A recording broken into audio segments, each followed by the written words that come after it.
Capital నుంచి 60 కిలోమీటర్ల దూరంలో ఉన్న మహావీర్ అభయారణ్యంలో ఆ మహాదేవుడు కొలువై ఉన్నాడు.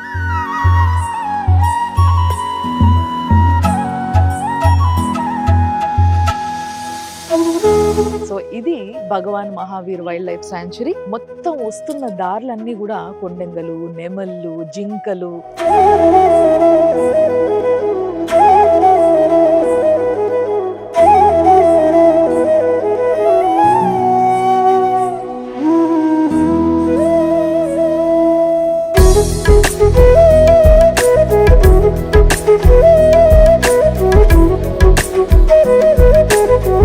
గోవాలున్న ఎన్నో గుళ్ళల్లా ఈ గుడి అత్యంత ప్రాచీనమైనదనమాట.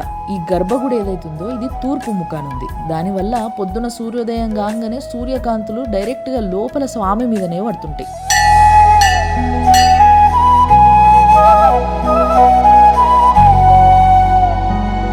ఇక్కడ నందిని చూసినట్టయితే తల లేకుండా నంది ఉంది కదా, మరి ఎవరైనా దీనిపైన దాడి చేసిండ్రా అనే అనుమానం కలిగిస్తుంది.